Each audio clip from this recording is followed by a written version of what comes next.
La música es la gimnasia del alma. Encuentro con los clásicos. Una vereda que atraviesa la infinita belleza de la música de concierto en el tiempo, desde lo más humano de los grandes maestros. Encuentro con los clásicos.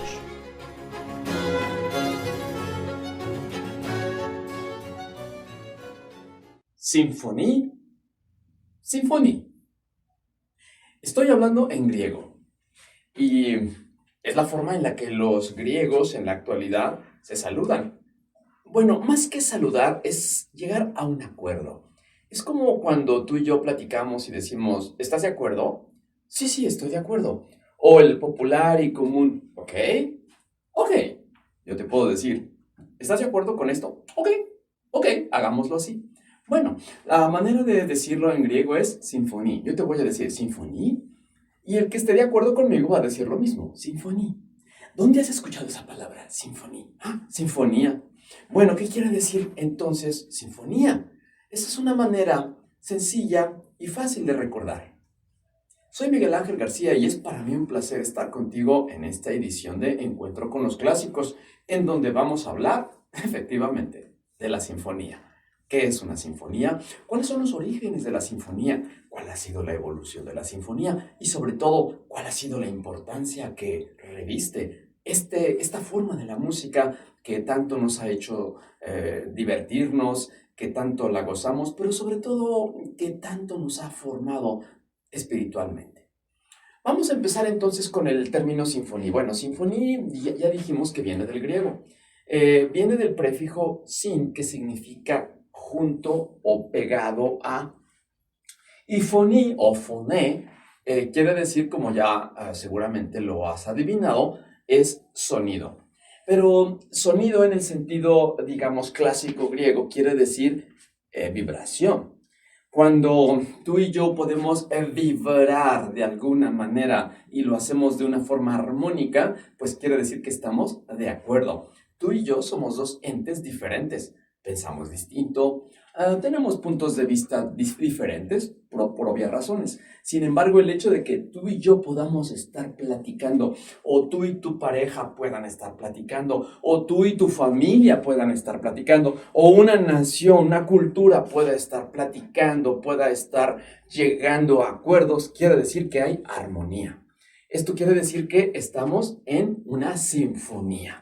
Y esto es precisamente lo que más adelante se le va a denominar una sinfonía. Es esta creación musical, instrumental, en la cual pueden convivir no únicamente instrumentos, sino también motivos musicales. Pero ya me adelanté, ya estoy entrando en términos un poco técnicos, algún tecnicismo musical del que vamos a abordar un poco más adelante, pero que son sumamente sencillos. Vamos a empezar entonces con el concepto propiamente de sinfonía. ¿Cuándo se empieza por primera vez a mencionar esta idea? Bueno, pues para ello vamos a remitirnos al periodo barroco. Como recordarán ustedes, el periodo barroco va a iniciar por ahí de 1600, 1608, si son muy quisquillosos, con el advenimiento de la ópera. Esto es muy importante porque la primera ópera, como ya lo hemos mencionado muchas veces, pues fue el producto de la inspiración y de la pluma de Claudio Monteverdi. Claudio Monteverdi, él era alguien que escribía madrigales. Un madrigal no es otra cosa más que una pieza musical en donde van a participar diferentes voces. Es decir, va a haber una primera voz, una segunda, tercera, cuarta, 5 o hasta 8 voces.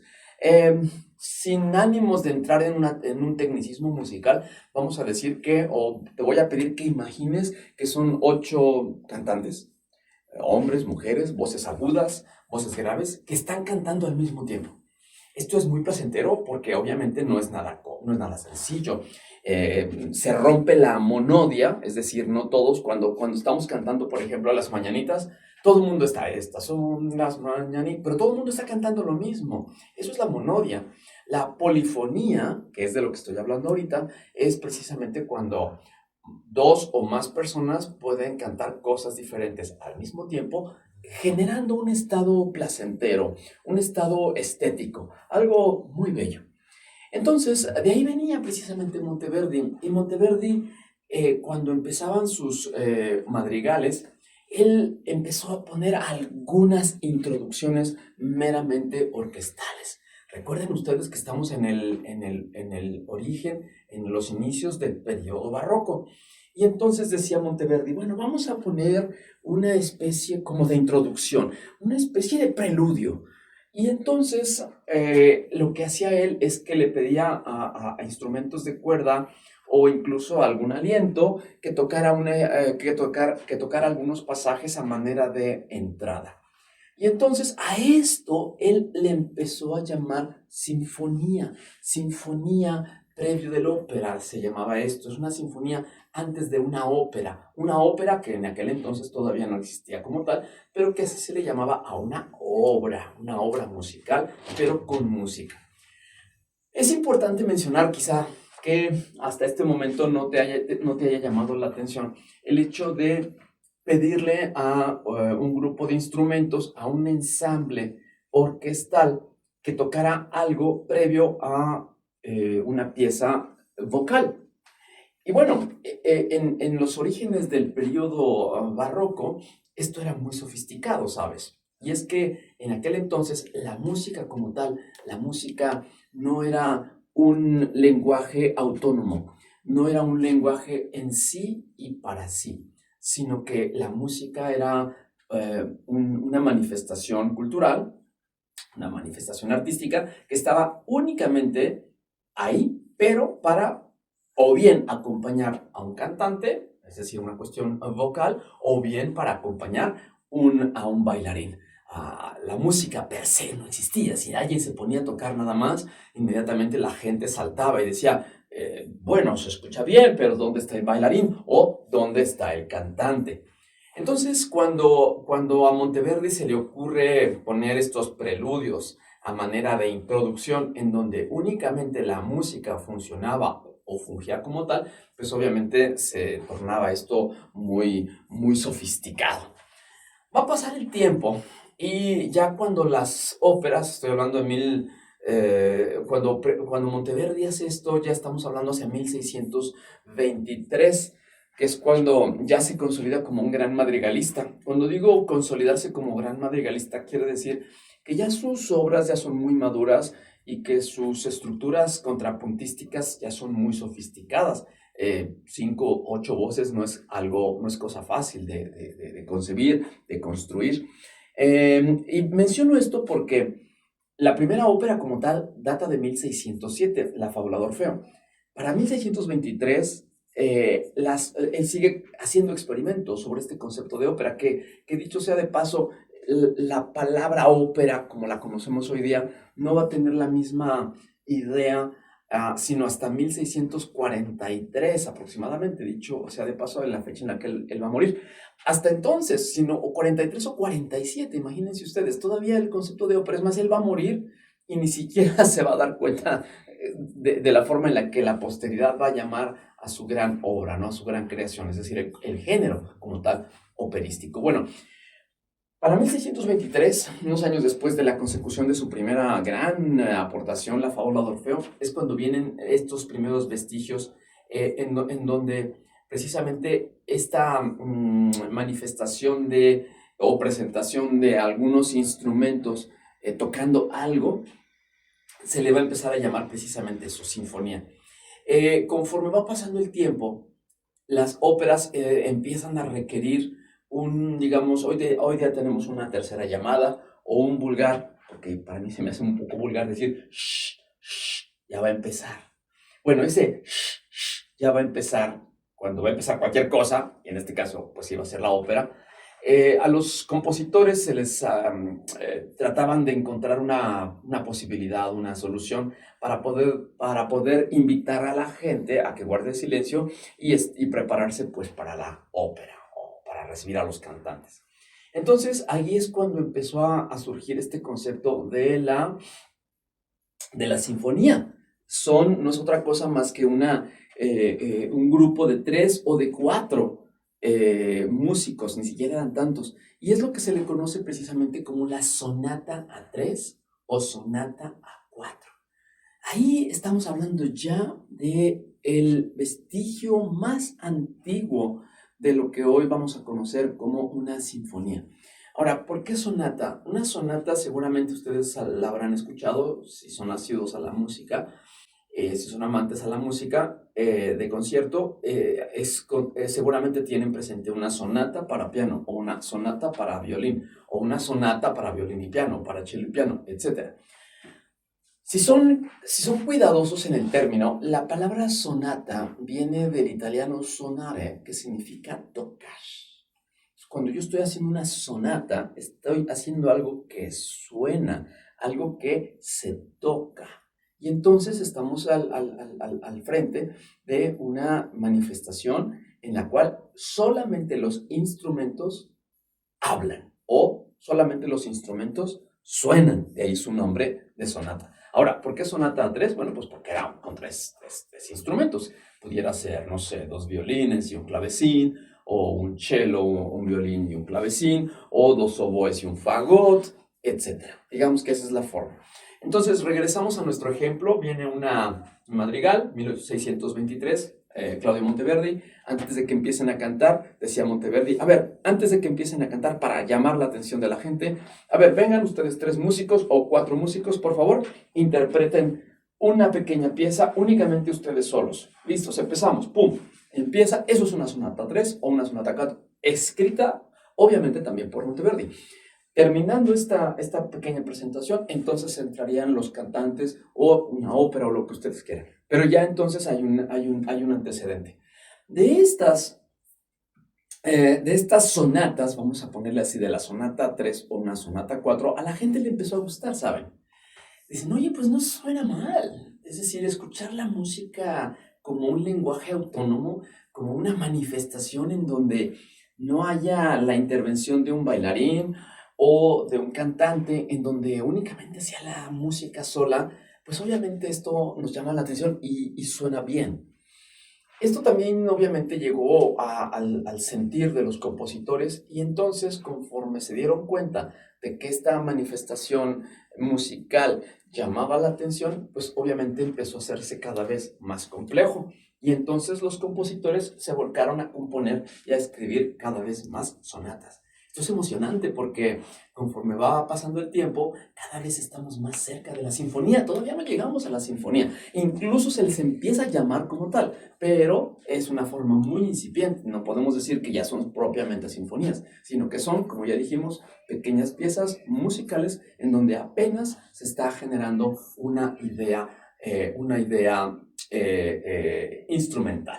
Bueno, nos vamos a dividir en 2 partes. Nos vamos a dividir en la sonata, lo que es el concepto propiamente de sonata a 3 o sonata a 4. Dijimos que sonata a 3 músicos o a 4 músicos, y se va a dividir en 2 partes: la sonata da chiesa y la sonata da camera. Esto es muy importante. Como los compositores ya se saben, son atraídos por esta manifestación instrumental, no nada más se queda en las presentaciones en los palacios, digamos, o en los lugares en donde se va a llevar a cabo una pieza musical, un madrigal o una ópera, sino que también se va a llamar o se va a llevar esto a una iglesia. Y entonces, chiesa significa iglesia. Entonces también esto entra directamente en la música religiosa. Como se dan cuenta ustedes, este fenómeno o este hecho de estar llevando esta especie de preludio, de presentación instrumental, le llama mucho la atención a la gente y también llega al clero. Y entonces estamos hablando de que ya esta idea de introducción instrumental entra en lo que se le conoce como la sonata da chiesa, sonata de iglesia, o sonata da camera, o una sonata de habitación, cámara, o cámara significa habitación, pero no como tu habitación o como la mía. Bueno, a menos que vivas en un palacio. Cámara significa eso, es una habitación, es una recámara, de un palacio en donde se solía llevar a cabo estas interpretaciones musicales. Obviamente, nada más quienes podían tener la fortuna de escucharlas, pues no era gente del pueblo, sino que eran monarcas o bien gente de la aristocracia, etcétera, ¿no? De la monarquía. Bueno, seguimos entonces.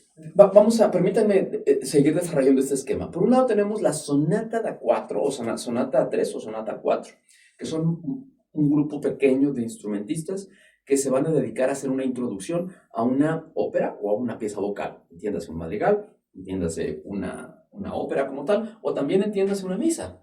Es también ya en el caso de la sonata da Chiesa. Esta sonata se va a llevar a dos partes. La vas a llevar a un palacio, que se va a llevar el nombre de sonata da cámara, o sea, sonata de cámara, y también la vamos a llevar a la sonata da Chiesa, o una sonata de iglesia. Del tema de sonata da cámara la vamos a manejar un poquito más adelante. Eso no voy a hablar el día de hoy porque eso forma parte de otro tema. Es, digamos, que lo que nos va a llevar a una serenata, a un divertimento o a una suite. De eso no vamos a platicar hoy. De lo que sí vamos a platicar es de la sinfonía. La sinfonía va a venir fundamentalmente de la sonata da Chiesa. La sonata da Chiesa, como decimos, es este momento en el cual en una iglesia se va a hacer esta introducción de las piezas o de tema vocal específicamente, y se va a partir en dos. Y entonces aquí vamos a llegar a dos formas muy interesantes. La primera de ellas se le va a conocer como el concierto de grupo. Es un concierto de grupo. Y el otro se le va a denominar como concierto grosso. ¿Cuál es la diferencia entre estos dos conciertos?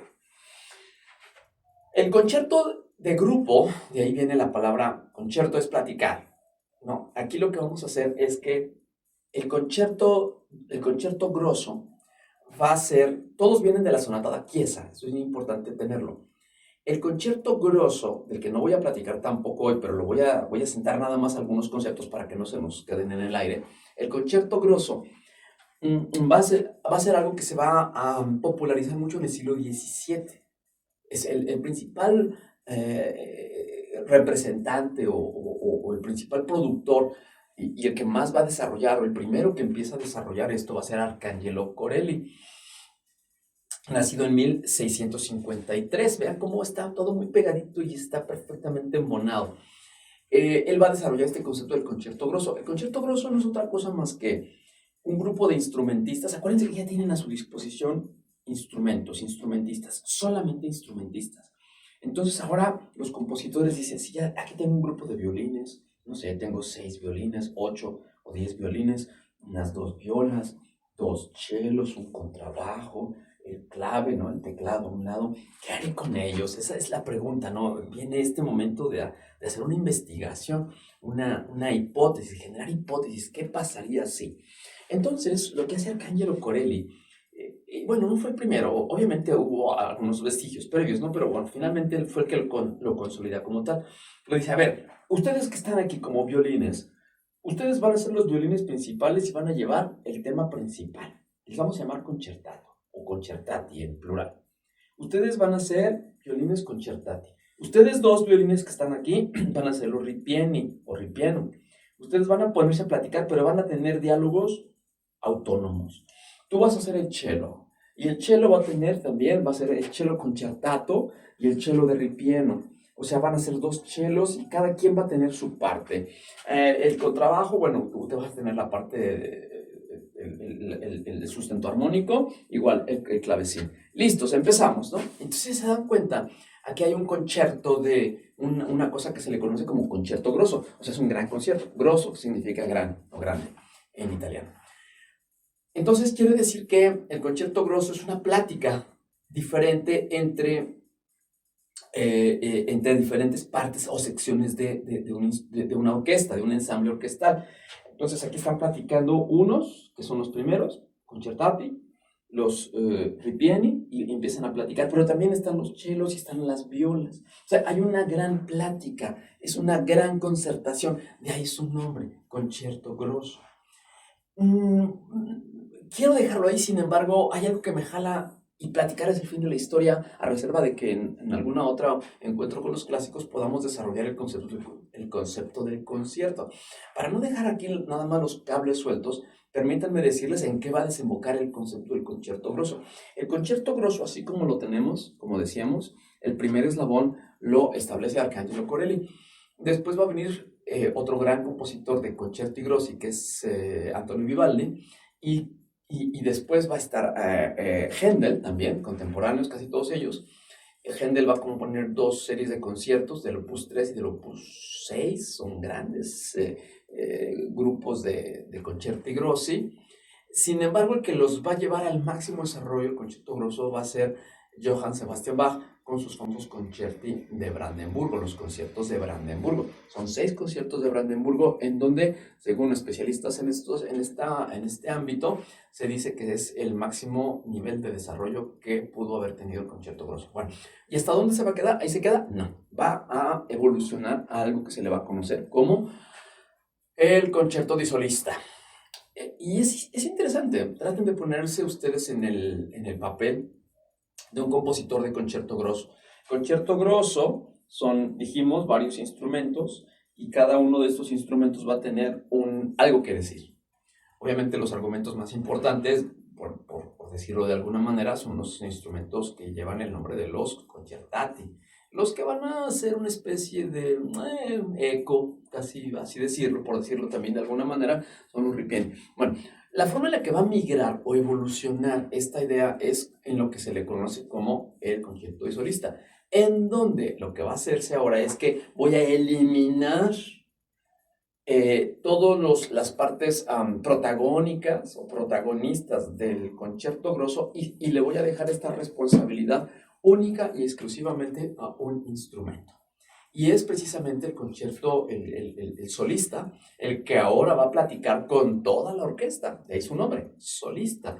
Y el solista va a establecer un argumento, va a establecer una idea, va a proyectar una idea que obviamente va a ser presentada a la orquesta y la orquesta tiene la obligación o la responsabilidad de regresar otra idea musical. Y es cuando se va concertar, es este momento de estar platicando. Ya a finales del siglo, durante todo el siglo XVII se va desarrollando esta idea, la idea del concierto de solista, que enamora y que encanta a mucha gente. Un concierto entonces es este momento en el que una persona, un instrumento, dialoga en él solo con toda una orquesta, ¿no? Y obviamente los máximos representantes, el primer gran representante del concierto, de hecho el que se considera el creador del concierto como forma musical, va a ser Antonio Vivaldi. Antonio Vivaldi nos va a presentar, nos va a alegar más de 500, se dice que son más de 550 conciertos, la mayor parte de ellos, casi 310, 350 de ellos son para violín solista y orquesta. Más adelante también vienen otros grandes compositores de conciertos para violín, son los grandes virtuosos, Pietro Antonio Locatelli, Giuseppe Tartini, y bueno, no se diga Johann Sebastian Bach, que bueno, dicho sea de paso, se perdieron muchos de los conciertos de Johann Sebastian Bach. Hoy día tenemos concierto en mi mayor, en la menor, el doble concierto en re menor, etcétera. Pero bueno, finalmente son grandes obras en donde se está investigando precisamente esta idea. Bueno, ¿por qué hago tanto énfasis en esto? Porque dijimos que el concierto grosso es hijo de la sonata da Chiesa y es la primera gran vertiente. La otra vertiente es la que se le conoce como el concierto di gruppo, o es un concierto de grupo.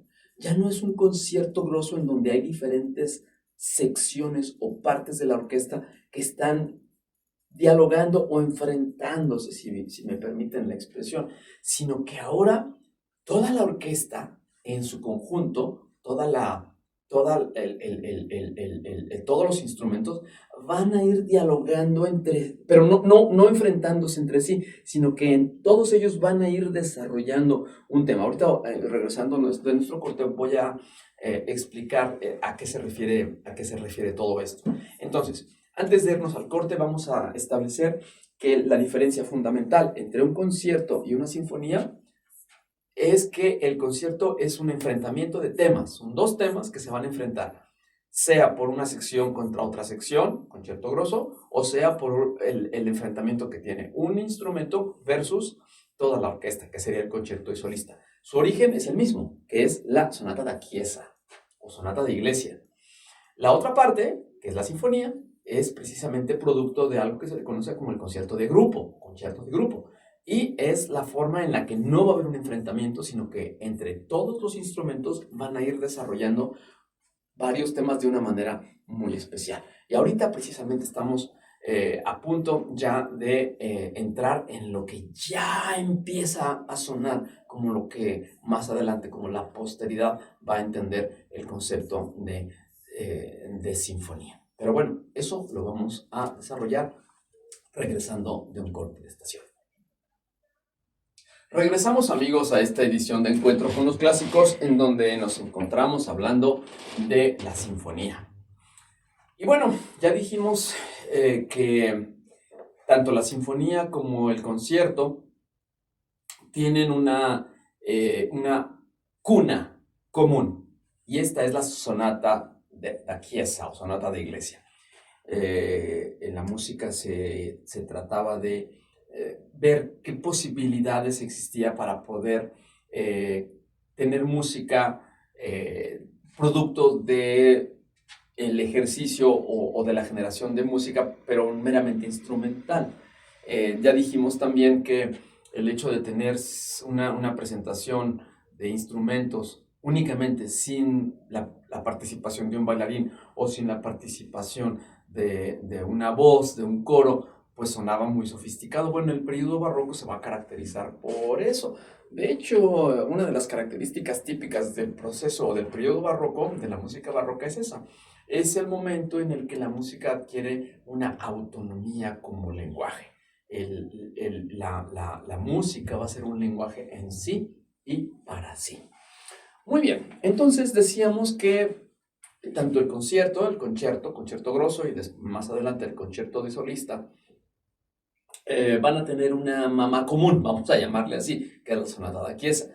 La siguiente va a ser la sonata de grupo, o el concierto de grupo, ¿no? Este concierto de grupo va a ser precisamente la idea en la cual las diferentes partes de la orquesta no van a competir, no se van a enfrentar, sino que va a haber una complementación, se van a complementar, va a haber temas en donde cada uno de ellos van a ir complementando sus temas y van a empezar a desarrollarse.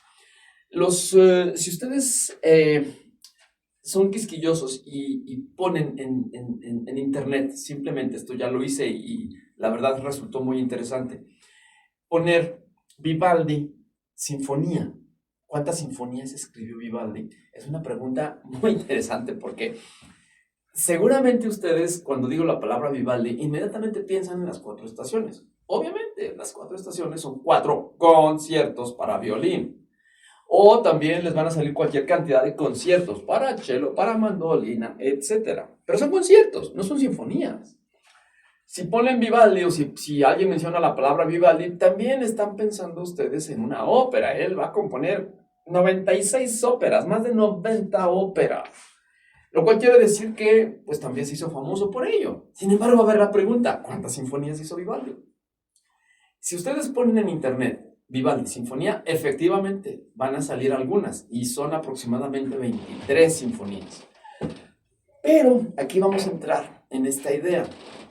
Vivaldi, como ya bien habíamos mencionado, Vivaldi, y al igual que otros compositores de ópera, veían en esta introducción, veían esta posibilidad de generar un preludio, un guarden silencio, un prólogo, ¿no? En el cual a partir de esto ya se va a señalar o va a poder dar inicio la ópera como tal. Entonces, las sinfonías que nosotros tenemos, específicamente Vivaldi, pues son sinfonías que tienen esa función. No propiamente es una obra autónoma. Sin embargo, y aquí viene la parte interesante, la sinfonía como tal va a surgir cuando a algunos compositores, específicamente, les voy a decir quién es, porque es el que se le conoce no como el padre de la sinfonía, porque eso ya es hablar mucho y es hablar de un gran compositor. Es Franz Joseph Haydn, con el que vamos a terminar el programa de hoy, sino que vamos a hablar del abuelo de la sinfonía, que es Giovanni Battista Sammartini. Giovanni Battista Sammartini, estamos a mediados del siglo XVII, va a ser un compositor que, producto de este gusto que muchos melómanos empezaban a ver, decían, oye, no se oye mal, ¿por qué no rescatar a la sinfonía de ese papel secundario que es el de introducir, el de fungir como un prólogo, el de fungir como una mera y burda introducción? ¿Por qué no rescatamos a esta forma bellísima y le damos autonomía? Y entonces son cerca de 70 sinfonías que va a componer, 71 sinfonías, para ser un poquito más preciso, Giovanni Battista Sammartini, en donde empieza precisamente a rescatar esta forma musical y le empieza a dar autonomía. Es decir, ya no va a ser introducción de nada, simplemente va a ser una propuesta musical en la cual ya va a tener todo un desarrollo y va a concluir como tal, ¿no? Entonces, ahí estamos ya propiamente con el surgimiento de la sinfonía. Entonces, vean ustedes cómo son dos vertientes muy bellas, son dos vertientes diferentes de lo que va a ser un concierto y de lo que va a ser una sinfonía. Esto es un concepto básico, es un concepto fundamental en la historia de la música. Y es importantísimo tener perfectamente claro cuáles son estas diferencias. Es una bifurcación, son dos formas totalmente independientes, son dos formas en las cuales se puede hacer música por la vía, digamos, instrumental, sin tocar el baile y sin tocar la parte vocal. Bueno, ahora, ¿cuáles son las partes de la sinfonía? ¿Cómo se construye una sinfonía? Esto obviamente no surgió de la noche a la mañana, sino que fue el producto de una serie de investigaciones musicales, de intentos, de hipótesis, de propuestas, hasta que finalmente viene el gran consolidador de la sinfonía, que va a ser Franz Joseph Haydn en el siglo XVIII. Pero no me adelanto. Vamos a ver cómo empezó a surgir esta idea. Ya dijimos que la sinfonía no es un enfrentamiento, sino que es la forma en la que los diferentes instrumentos, sinfonía, así empezamos nuestro programa de hoy, haciendo armonía cuando dos o más ideas empiezan a platicar entre ellas y a generar una propuesta agradable. O si no agradable, sí con un sentido, porque no necesariamente tiene que ser algo alegre. Una sinfonía te puede llevar a la angustia. Estoy pensando, por ejemplo, en la Sinfonía 25 de Mozart. Es una sinfonía que nos proyecta una angustia, pero bueno, es un mero ejemplo. Simplemente tiene una idea precisa, un sentimiento preciso, una emoción concreta y precisa. Bueno, ¿de dónde viene todo esto? Tendríamos que remontarnos de nueva cuenta al barroco y todavía más un poquito al Renacimiento, en donde se empieza a generar toda una explosión de danzas. En el Renacimiento, ustedes saben, pensar en el Renacimiento, quizá la primera cosa que les viene a la mente es Cristóbal Colón, o la imprenta. Y cuando digo Cristóbal Colón, pensamos en viajes, pensamos en generación de nuevas rutas, no nada más marítimas, sino también terrestres. Cuando hablo de Gutenberg, pleno Renacimiento, estamos hablando también de los libros. Estamos hablando de que las ideas pueden viajar. Y no nada más las ideas, sino que también pueden viajar a partir de estas nuevas rutas marítimas y terrestres. También estamos en la antesala de la transferencia o comunicación de nueva música. En este caso estamos hablando de danzas. Bueno, este material que van a utilizar las diferentes sinfonías en la posteridad van a ser el producto de una transferencia o el hecho de compartir diferentes formas de moverse. Y esto es importante porque, por ejemplo, los diferentes pueblos, las diferentes culturas a lo largo y ancho de Europa, pues obviamente son diferentes. No se mueve igual un italiano que un inglés, o no se mueve incluso, ahora hicimos mención de Cristóbal Colón, no se mueve igual alguien en Sudamérica, ¿no?, que alguien en España, por ejemplo. Entonces viene toda una combinación de danzas. La palabra danza es muy importante porque finalmente más allá del movimiento del cuerpo, aquí, si nos concretamos específicamente en el tema de la música, las danzas, o sea, la música que acompaña la danza, va a ser, como ya dijimos, tan bella que va a empezar a adquirir autonomía. Ya no le hace falta el bailarín, empieza a tener autonomía. Y entonces surge lo que se le conoce como una suite. Las danzas es eso. Las danzas se van a ir agrupando y entonces dicen, bueno, vamos a poner una giga inglesa. ¿Dónde la ponemos? Bueno, con esta vamos a empezar. Y después, ¿qué le ponemos? Bueno, vamos a poner una danza, pues no tan movida, vamos a hacerla un poquito más lenta, una zarabanda española. Ah, está bien. O podemos hacer una que esté más alegre, pero no tan rápida como la giga, una allemande, por ejemplo. Ah, muy bien, me parece bien. Algo que esté en ritmo de 3. Vals, no, porque todavía falta mucho tiempo para que llegue el vals. Pero podemos hacer algo a 1, 2, 3, 1, 2, 3, 1, 2, 3, 1, 2, 3, pero lento. 1, 2, 3. Y con pasos chiquitos, ¿les parece bien? Para no hacer pasos grandes. Estamos hablando del minué, que por cierto el minué era la forma que más amaba, la forma favorita de Luis XIV en Francia. Minué viene de la palabra menu, que significa chiquito. Entonces eran pasos muy chiquitos, ¿no? Entonces ahí viene el concepto de minué. Lento, después se fue haciendo cada vez más lento, etc. Bueno, todo esto que les acabo de platicar, van a ponerlo en un recipiente. Y entonces, ahora sí, pónganse en el papel de un compositor. Ya tengo aquí a mis instrumentos. Tengo violines, tengo violas, tengo chelos, tengo un teclado, pero también tengo flautas allá. También tengo oboes, tengo fagots, tengo un contrabajo, incluso tengo cornos y también tengo trompetas. Empiezas a generar una combinación interesante de instrumentos en donde obviamente tu objetivo es hacer una propuesta musical. ¿Y de dónde voy a tomar estas ideas musicales? Pues de las danzas. Entonces, las sinfonías empiezan a tomar esta forma. Las sinfonías empiezan a tomar esta forma como una colección de danzas en la cual ya va a tener, digamos que, una estructura hecha en cuatro, primero en 3 movimientos. Al principio eran las sinfonías, casi todas las sinfonías barrocas, o ya las protosinfonías, van a tener una estructura de 3 movimientos.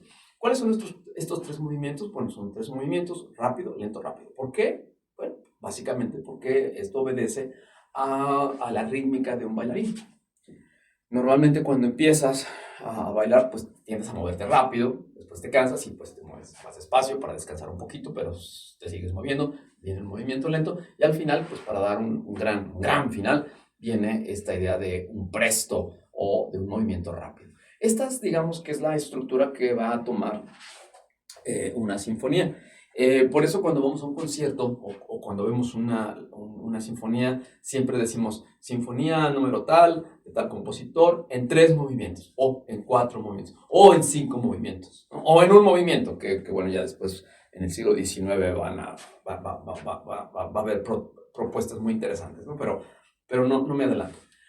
Entonces, las sinfonías, por eso, tienen esta idea y un concepto muy simpático es que seguramente les ha pasado, ¿no? A todos nos ha pasado que vamos a un concierto y vamos a escuchar la sinfonía, no sé, la sinfonía número 5 o sexta de Tchaikovsky, ¿no? Entonces empieza el primer movimiento y al finalizar el primer movimiento, algunos empiezan a aplaudir y entonces los que estamos ahí decimos, no, nos quedamos viendo feo. Y estas personas que aplauden entre movimientos se sienten mal porque yo creo que hice algo mal. Bueno, no es tan grave, ¿no? No se los va a llevar la policía, ni mucho menos. Lo que sí es importante saber es que una sinfonía, cuando uno aplaude en un concierto y viene la sinfonía, normalmente se aplaude cuando se termina. Es decir, cuando la obra está concluida. Y esto es después de haber pasado por todos sus movimientos, por todas las partes que constituyen o que consolidan una sinfonía. Por eso a veces, y esto es interesante, cuando la gente no conoce la estructura de la sinfonía o cuántos movimientos tiene, termina el primer movimiento y empieza a aplaudir porque asume que ya terminó. Bueno, sí terminó el primer movimiento, Pero las sinfonías, como ya dijimos, están compuestas por 3 o por 4 o a veces 5 o a veces un movimiento. ¿Cómo saber cuándo aplaudir? Bueno, hay dos maneras. La primera de ellas es revisando el programa de mano. Decir, pues esta sinfonía tiene tantos movimientos, entonces se puede aplaudir. La otra es simplemente no aplaudir nunca y aplaudir cuando más o menos todo el público lo haga, que digamos que esa es una forma muy empírica y un poquito rupestre, pero bueno, no está mal tampoco.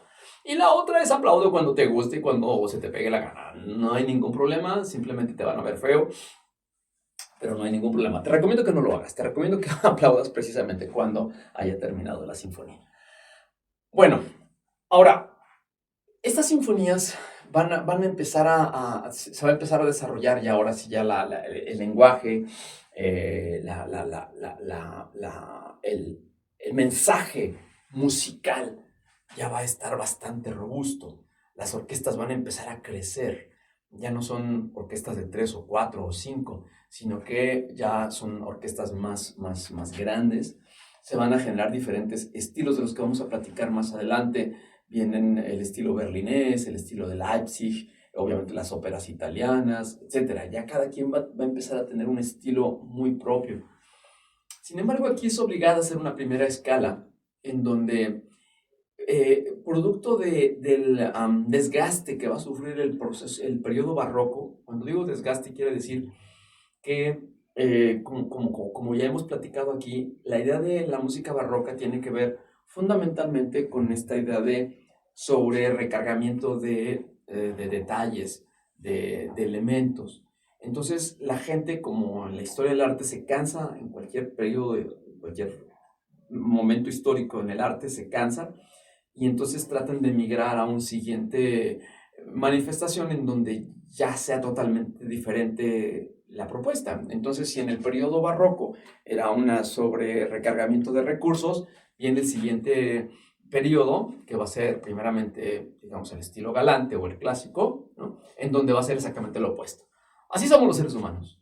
Entramos, nos gusta algo, lo desarrollamos al máximo, sin embargo, nos cansa y entonces ahora queremos el otro extremo y así sucesivamente, y básicamente es la historia del arte. En el caso del paso del periodo barroco al periodo clásico es exactamente lo mismo.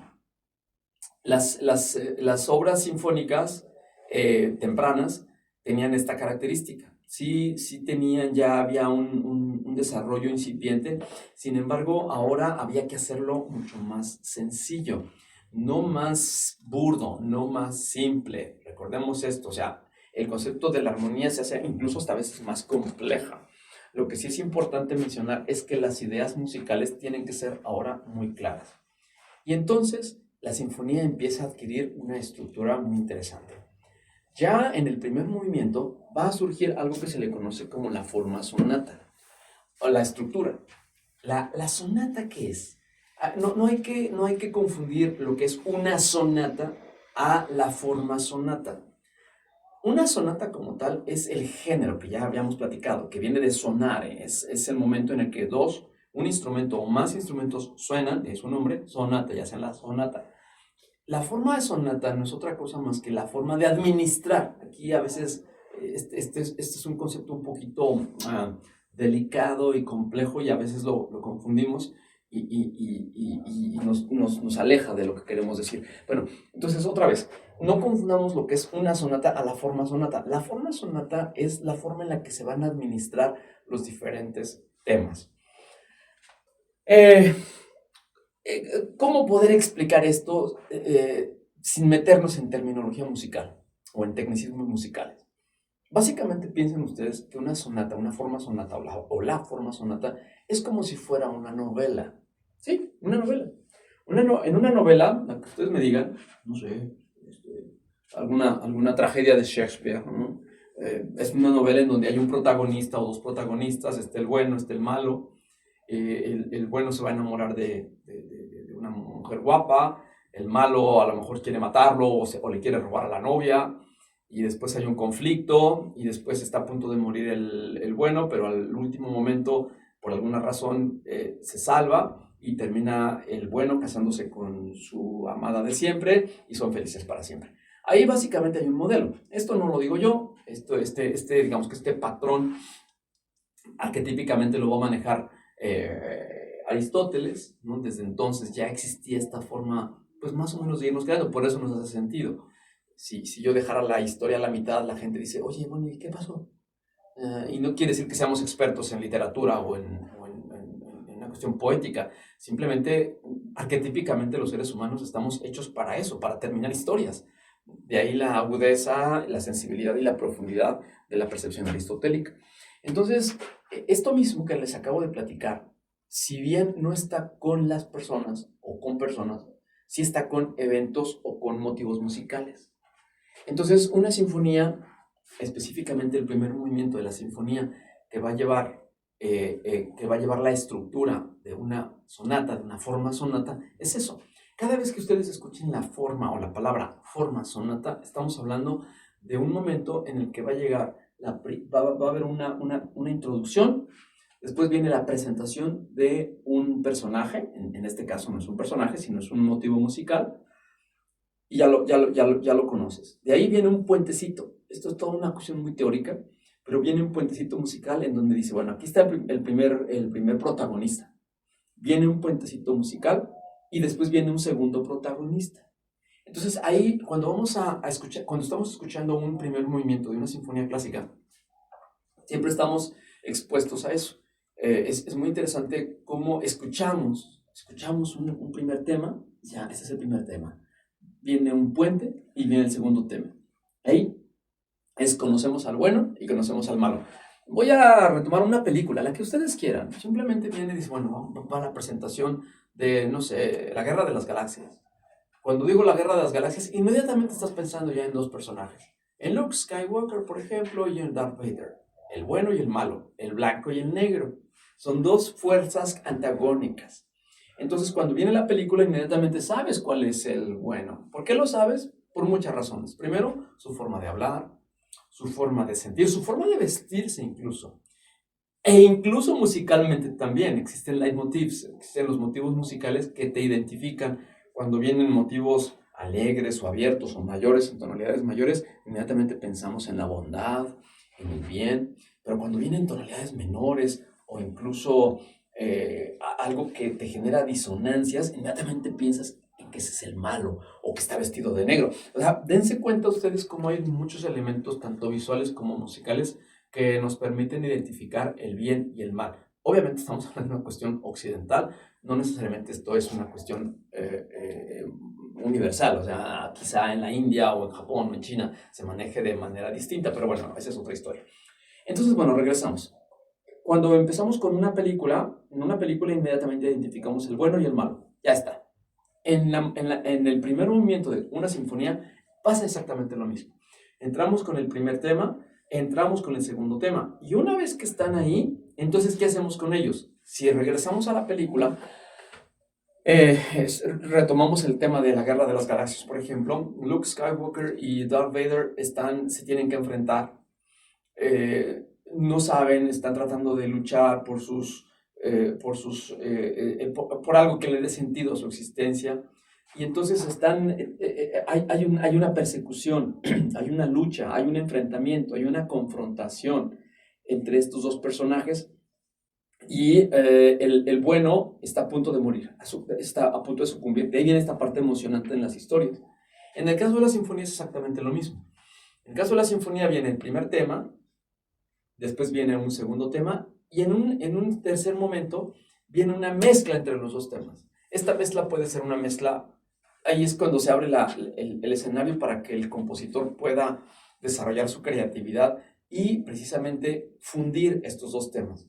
Cuando digo fundir, quiere decir que pueden fundirse en un acto de amor, o sea, los dos temas. Puede ser también en un acto en donde se confronten, en donde haya una situación caótica, en donde haya una situación armónica, en donde haya una situación de complemento o de rechazo. O sea, vean ustedes cómo la forma en la que dos temas pueden convivir son infinitas. Es como las personas. O sea, una sinfonía no es otra cosa más que una manifestación de la sociedad, de lo que somos nosotros como seres humanos. Si tú y yo los pudiéramos conocer, seguramente podríamos tener una convivencia muy especial que no se compara con ninguna otra, porque tú tienes una individualidad y yo tengo otra individualidad. Y la manera en la que tú y yo nos podemos empezar a fundir, obviamente obedece a nuestra naturaleza. Bueno, eso es lo que va a pasar precisamente en la sinfonía. La sinfonía viene en la parte intermedia, en el primer movimiento, viene la fusión de estos dos temas. Después, obviamente, viene la reexposición del primer tema, reexposición del segundo, es decir, la misma parte, lo mismo que con lo que iniciamos en la primera parte, se repite en la última sección y una parte final que lleva como nombre una coda. Ese digamos que sería el primer movimiento. El segundo movimiento, como ya dijimos hace un momento, es un momento para descansar, es un adagio, es un movimiento andante, lento. Después vendría un tercer movimiento que obedece al minué, esto que les platicaba yo sobre un ritmo francés, ¿no? Durante mucho tiempo se utilizó esto, que no tiene nada que ver. Dices, bueno, ¿y qué tiene que ver?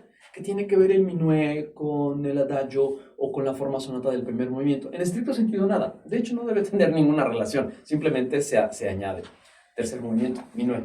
Más adelante, a finales del siglo XVIII y sobre todo en todo el siglo XIX, se va a añadir no nada más un minué, sino también un scherzo. Puede ser o minué o scherzo. Scherzo viene del italiano, que significa bromear.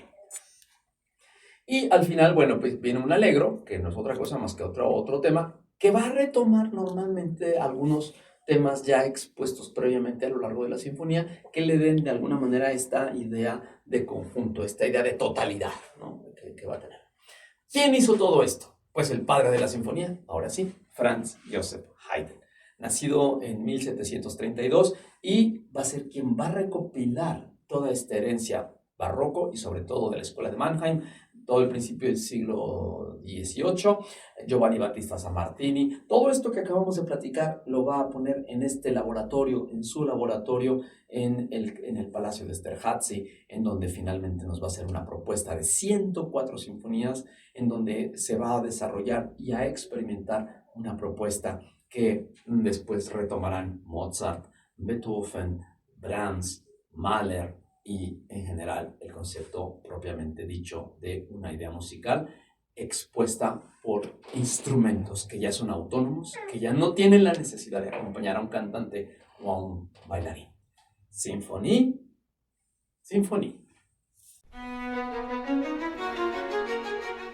La vereda hacia la belleza se va formando al andar con nuestros sentidos.